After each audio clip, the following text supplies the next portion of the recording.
Glória a Deus.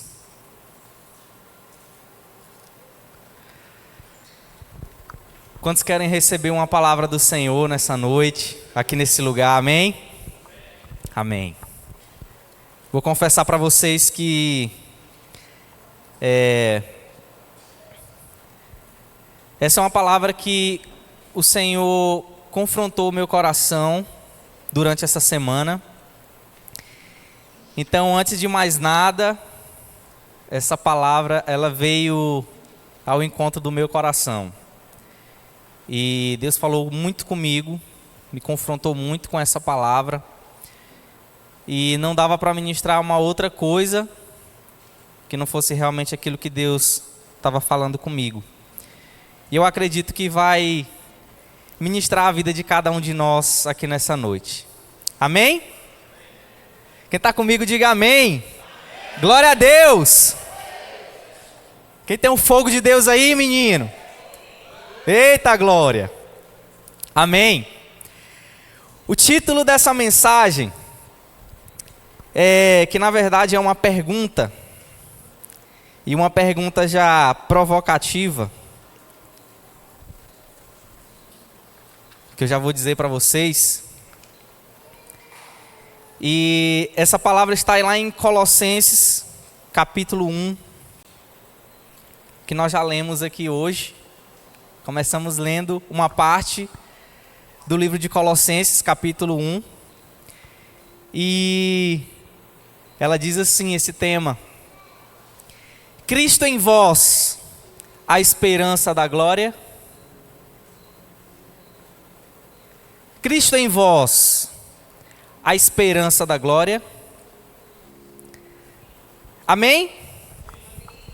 Pergunta aí para o seu irmão: Cristo em vós é a esperança da glória. Mas antes de ler esse texto, nós vamos começar por Isaías, capítulo 53, rapidamente. E você conhece muito bem esse texto, ele é muito conhecido. Isaías 53, a partir do versículo 7, ele diz assim, falando a respeito do Messias, falando a respeito de Jesus: Ele foi maltratado, humilhado, torturado, contudo não abriu a sua boca. Agiu como um cordeiro levado ao matadouro, como uma ovelha que permanece muda na presença de seus tosqueadores, ele não expressou nenhuma palavra. Por intermédio de julgamento tirado, ele foi preso. E quem pode falar dos seus descendentes? Pois ele foi ceifado da terra dos viventes, por causa dos erros do meu povo, ele foi golpeado. Deram-lhe uma sepultura com os ímpios, e ficou com o rico na sua morte, embora jamais tivesse cometido injustiça, nem houvesse qualquer engano ou inverdade em sua boca. Contudo, foi do propósito de Deus, de Yahvé, torturá-lo e fazê-lo passar por toda a dor. E embora o Senhor o tenha feito como oferta pelo pecado da humanidade, ele verá a sua posteridade, prolongará os seus dias para sempre, e a vontade de Yahvé prosperará em suas mãos. Versículo 11. Logo depois do sofrimento, ele contemplará o resultado da sua obra, o empenho de sua alma, e ficará satisfeito. Mediante a sua sabedoria, o meu servo, o justo, justificará a muitos e tomará sobre si mesmo as más obras dos seres humanos. Eu quero focar aqui no versículo 11, que diz que depois de todo esse sofrimento, ele contemplará o resultado da sua obra, o empenho de sua alma, e ficará satisfeito. A gente viu aqui nesse texto, é muito penoso, e a gente lembra da ministração de cruz, que o Vitor pregou aqui esses dias. E nós lembramos que tudo que Jesus fez foi para nos resgatar. E graças a Ele mesmo nós estamos aqui. Diga amém. Só que não é simplesmente para nós chegarmos aqui na igreja. Olha só o que ele diz aqui no versículo 11. Ele vai olhar todo esse sofrimento e o resultado de tudo que ele fez, e ele ficará completamente satisfeito. E agora eu já quero convidar você a abrir sua Bíblia em Colossenses, capítulo 1.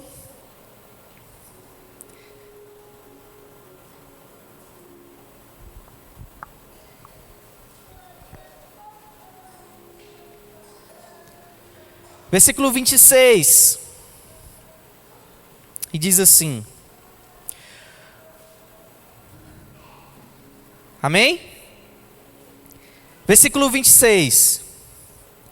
O mistério que esteve oculto durante séculos e gerações, mas agora foi revelado aos seus santos, a quem Deus, entre os que não são judeus, aprouve dar a conhecer as riquezas da glória deste ministério, isto é, Cristo em vós, a esperança da glória.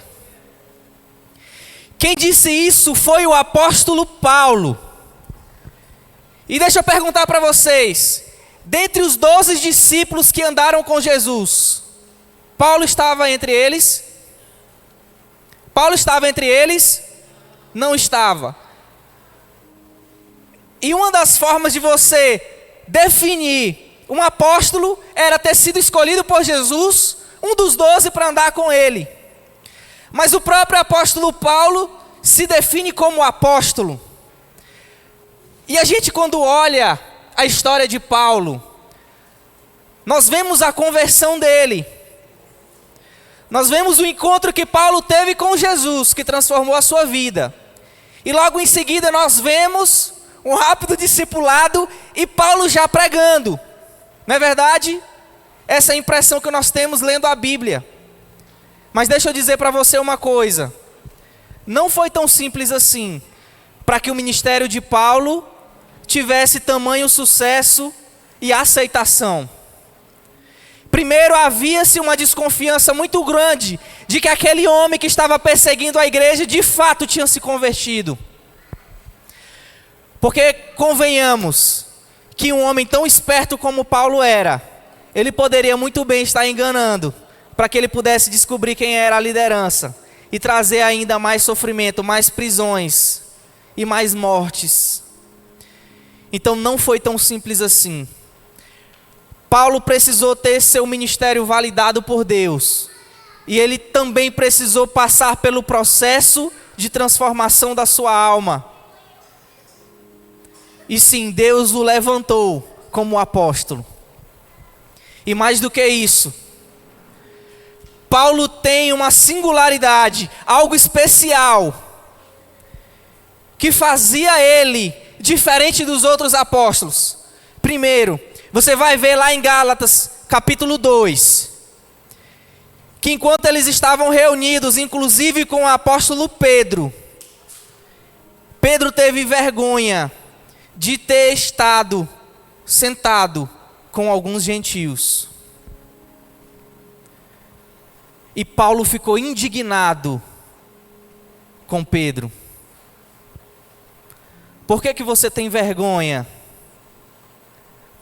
dos não-judeus, dos gentios,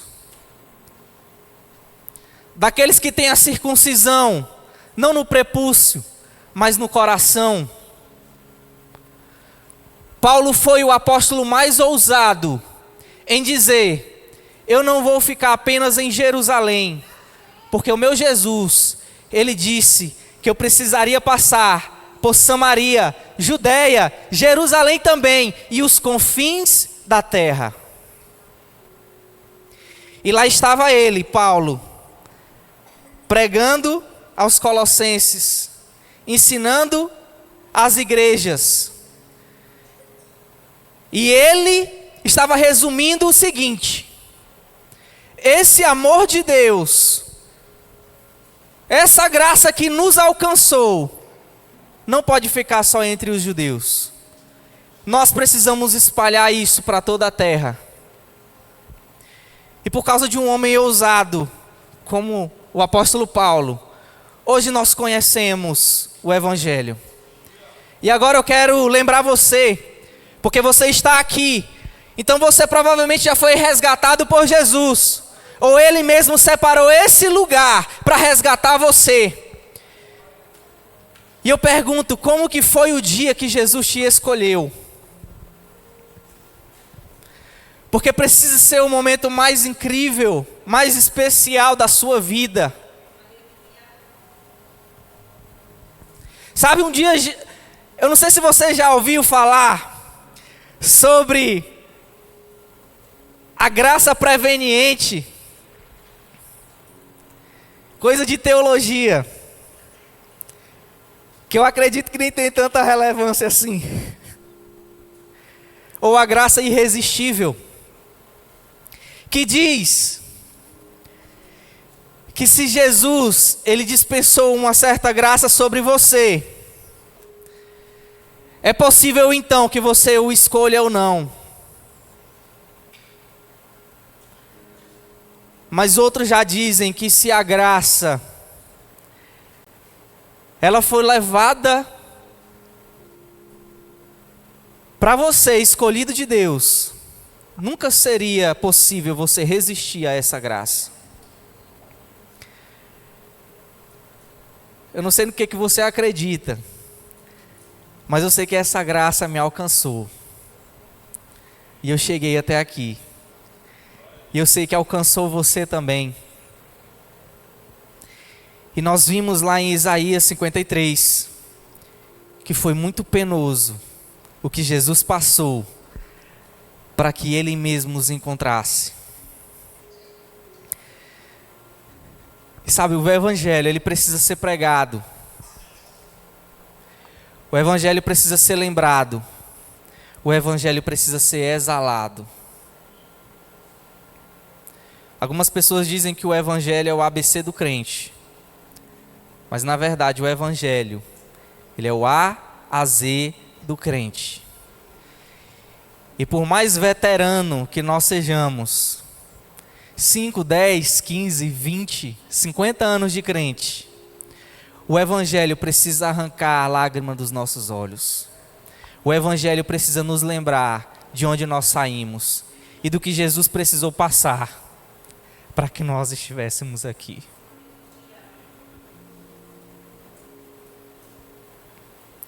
Sabe, um dia Jesus olhou para você, eu não sei qual era a situação que você se encontrava, mas um dia Jesus olhou para você e Ele decidiu que seria naquele dia que Ele te encontraria. E sabe por que o termo correto não seria o dia que nós aceitamos Jesus?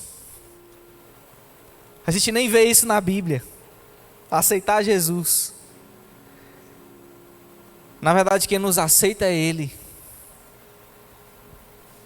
Ele nos escolheu, Ele nos elegeu nele, para que a gente tenha vida. Mas sabe, nós tivemos o privilégio de receber essa graça. Nós tivemos o privilégio de receber essa aceitação de Jesus. E aqui em Colossenses, então, Paulo está dizendo a essa igreja: ei, vocês receberam dessa graça. A quem Deus, entre os que não são judeus, isso é muito profundo. Porque Deus separou aquela nação para ser escolhida dele, para ser um modelo dele. Só que aquela nação, na maioria das vezes, estava andando na direção oposta daquilo que era a vontade de Deus. E a graça de Deus, o amor de Jesus, não ficou retido àquele lugar. Então aprove dar a conhecer as riquezas da glória deste ministério, isto é, Cristo em vós, a esperança da glória. Sabe o que quer dizer a esperança da glória? A glória de quem, gente? A glória de quem, gente? A glória de Jesus. A glória de Cristo. Cristo em vós, a esperança da glória de Cristo. E o que é a glória de Cristo? A glória de Cristo é Ele lembrar de todo aquele sofrimento e saber que valeu a pena por causa de mim e por causa de você. Agora eu pergunto para você: Cristo em vós, a esperança da glória?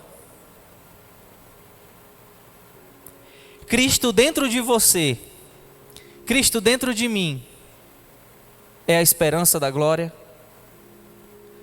E o que é a glória de Deus? A manifestação de quem Deus é, a manifestação de quem Jesus é, os atributos de Jesus. Então eu pergunto para você mais uma vez: Cristo dentro de você, os atributos de Deus dentro de você, os frutos do Espírito dentro de você,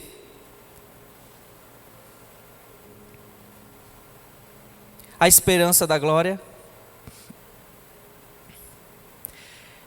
Eu li um estudo do pastor Jeff Fromholz. Os mais novos aqui não vão conhecer. O estudo dele, o título já é muito intrigante. E ele começa, o título do estudo é assim: Deus está morto. Quem conhece o filme Deus Não Está Morto? Levanta a mão. Quem já ouviu falar do filme Deus Não Está Morto? Aquele filme, essa frase, ela está baseada numa frase muito conhecida de um filósofo ateu chamado Nietzsche. E ele disse essa frase: Deus está morto. E naquele estudo o pastor Jeff começa a discorrer de algumas coisas, de algumas atitudes dos crentes que não se comportavam como crentes. E como muitas vezes a igreja não se comporta como filho de Deus, como homens de Deus. E depois de discorrer de tudo quanto são as atitudes da igreja, ele diz assim: se o fato de Deus estar vivo é que ele pode ser encontrado na vida de seus seguidores, Nietzsche, aquele filósofo ateu, estava certo. Deus está morto. Se o fato de Deus estar vivo é que ele pode ser encontrado na minha vida, no meu testemunho, por onde eu passo, Deus está vivo ou ele está morto? Então eu pergunto mais uma vez: Cristo em nós, a esperança da glória?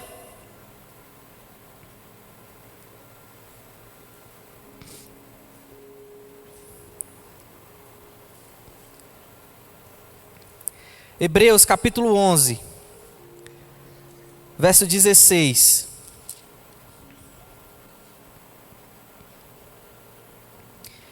Em vez disso, aguardavam eles. Eles quem, gente? Aqueles heróis da fé, aquela nuvem de testemunha.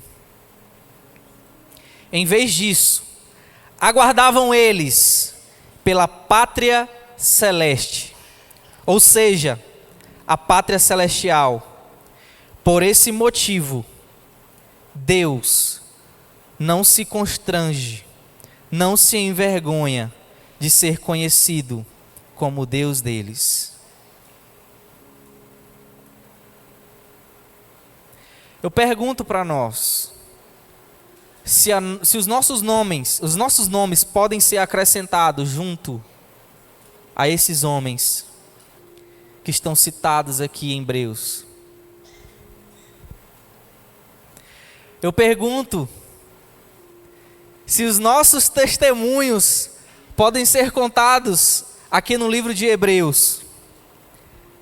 Eu pergunto se Deus olhar para nós, Ele vai poder dizer que não se constrange e não se envergonha de ser conhecido como nosso Deus.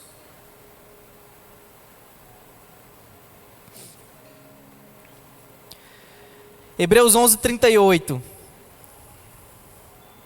Caminharam como refugiados, vagando pelos desertos e montes, pelas cavernas e buracos na terra, pessoas das quais o mundo não era digno.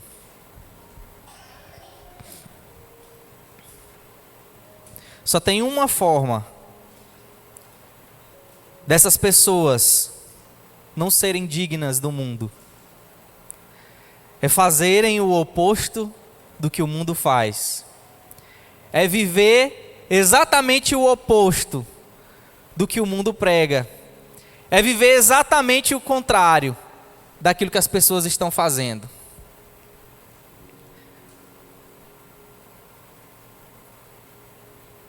Filipenses 1:27. Esses homens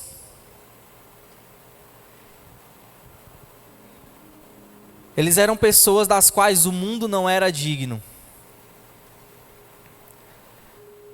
Mas tem uma forma de nós usarmos a nossa dignidade. Não importa o que aconteça, vivam de maneira digna do Evangelho de Cristo, para que assim, quer eu vá ou os veja, quer apenas ouça a seu respeito ou na minha ausência, vivam de maneira digna do Evangelho de Cristo. Eu quero ler uma frase de um cristão do primeiro século. E ele diz assim: Senhor, Tu não tens obrigação de me querer, nem eu tenho condições de te querer. Mas, se Tu me quiseres, porque Tu me queres, então Tu me levas a te querer com o mesmo querer que Tu me queres. Porém, se Tu não me quiseres, eu não posso te querer, pois a minha vontade, pervertida pelo pecado, nunca te quererá sem que Tu me queiras. Antes, converte o meu querer para que eu te queira com o mesmo querer que Tu me queres. Eu não sei qual é o seu querer, mas o meu querer é que Jesus me queira. E eu quero que Ele me queira de forma a conquistar meu coração, e que eu o queira todos os dias da minha vida, para que eu não me envergonhe do Evangelho e nem envergonhe o Evangelho. Eu preciso que o Evangelho exale da minha vida, do meu coração, das minhas atitudes. Eu quero que você feche seus olhos por um instante. Eu não sei como você vai fazer isso acontecer, mas você vai ser transportado para um mundo agora que é só seu. Um mundo na qual ninguém conhece a Jesus. E o Evangelho agora vai ser disseminado através da sua vida.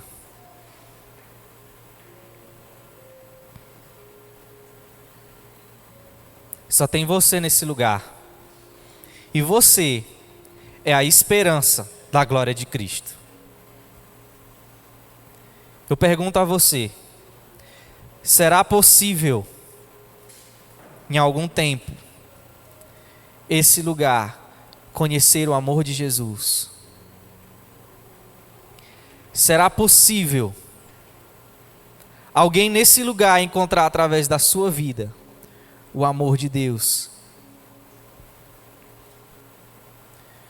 Eu pergunto, Cristo em você, a esperança da glória?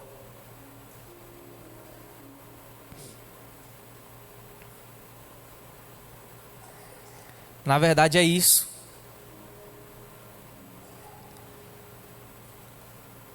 Na verdade, naquele dia, é só você e Ele. Naquele dia é só você, Ele e uma prestação de contas sobre tudo aquilo que você fez ou tudo aquilo que você deixou de fazer. E uma pergunta fica: Jesus poderá olhar para você naquele dia e Ele pode lembrar com alegria, com satisfação por todo o sofrimento dele?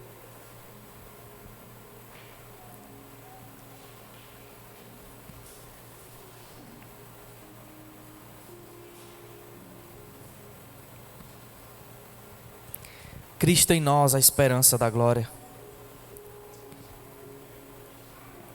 Não temos condições de querer Jesus sem que Ele nos queira primeiro.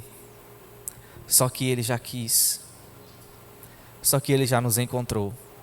Só que Ele já nos resgatou.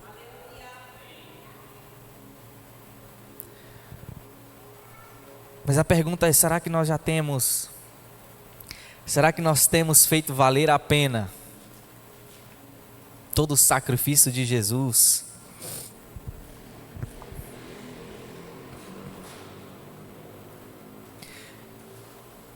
E eu só quero que nós meditemos nessa palavra.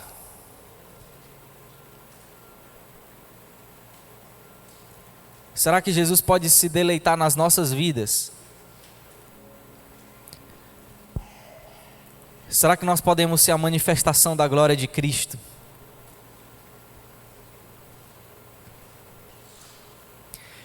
E as nossas vidas precisam gritar ao mundo que Jesus está vivo, de que Ele é amor, de que Ele quer salvar.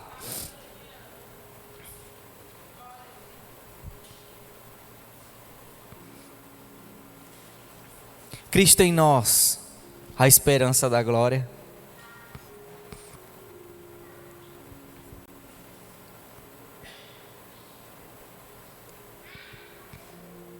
Eu quero que você fique em pé no seu lugar. Eu não tenho mais palavras para dizer para você. Mas eu sei que essa ministração foi muito direta.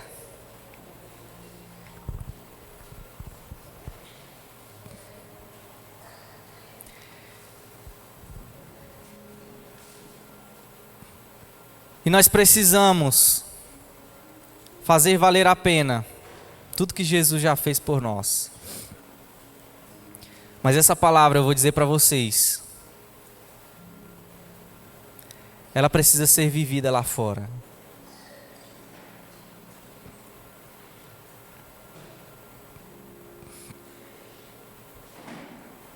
Essa palavra precisa ser vivida lá fora.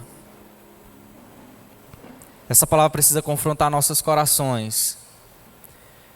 E ela precisa resultar em atitude.